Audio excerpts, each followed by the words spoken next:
Comme une thématique. Voilà, petit côté radio poétique. 8h30 sur Rire et Chanson, un peu plus d'ailleurs. J'allais dire le journal du rire. Le buffet chaud, pourquoi pas. Elisabeth Pau. Elisabeth Buffet, bonjour Elisabeth. Bonjour Philippe, bonjour Pascal, ça va? Oui, bien. Hey. Alors cette semaine, je me suis acheté un sapin. Bien sûr. C'est bien un Comme sapin. tout le monde. Bah oui, il n'y a pas de raison. Il n'y a pas de raison, je me ménopause en solitaire devant ma télé, mais je vais quand même fêter Noël. Tous les ans, je me fais mon petit sapin, ma petite déco. Le 24, je réveillonne avec un menu de fête, une tranche de pâté en croûte avec un Père Noël en plastique planté dedans, parce que moi j'aime pas la bûche, à part dans le darjo.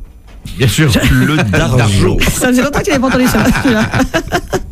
Je mets un disque de chant de Noël par Liane Folly et hop, c'est la bamboula. Ah, c'est bien. Je sais, ça donne envie de chialer. Je finis d'ailleurs en général en sanglotant, et pour me consoler, je me mets un film de boules. Ah bah oui, c'est bah, Noël.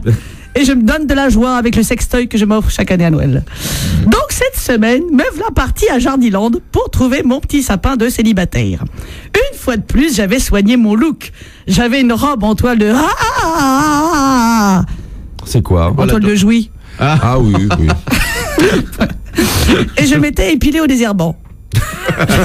J'avais la pelouse taillée au rotophile. Et là, entre deux sapins, je tombe sur un jardinier superbe. Une belle plante, un peu rock voisine, en version hétéro. La tignasse en jachère, une chemise à carreaux ouverte sur un buisson touffu. Un genre à couper du bois et à exciter la Lady Chatterley qui sommeille en moi. Et donc, qui dit sapin, dit sapine. Bien sûr. Un sapin sapiné, on l'a sapiné. Il m'a déshabillé, ou plutôt il a découpé ma robe avec son sécateur. Il n'a pas fallu longtemps pour que sa grosse branche se lève vers les cimes. Il n'a pas eu besoin de tuteur. Et c'est bien connu, c'est dans les gros trous qu'on met les grosses racines. Oh oui, C'est un dicton de Laurent Cabrol. Bon. Bon, faut dire que j'y ai mis du mien. Je lui ai secoué le bambou, je lui ai ballotté la tige, je lui ai trituré sa paire de cerises. Du coup, il m'a explosé la motte, il m'a biné la touffe, il m'a raclé le bosquet. Oh merde. Allons-y. Allez, hop, hop, hop. Il a planté son bulbe dans mon oignon. Son gros légume s'est éclaté dans mon potager.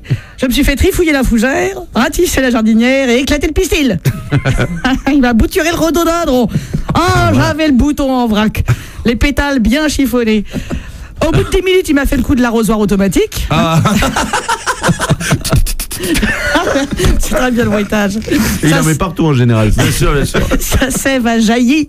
Il m'a arrosé le jardinet, ensemencé le gazon, aspergé le tuyau. Et du coup, il m'a offert un sapin. Sympa le gars. Le sapin, ouais. Et comme il m'avait ruiné ma robe, je suis repartie habillée, enveloppée dans un sac à sapin que j'ai acheté quand même, parce que comme ça, j'ai fait une bonne action. Bien sûr. J'ai envie de dire que c'était un petit peu Noël avant Noël, pour moi. Je l'ai invité pour le réveillon, mais lui, il a une femme et des enfants. C'est pas grave, je mettrai une double ration de pâté en croûte dans le cornet, et ce sera reparti comme en 40. Vive Noël!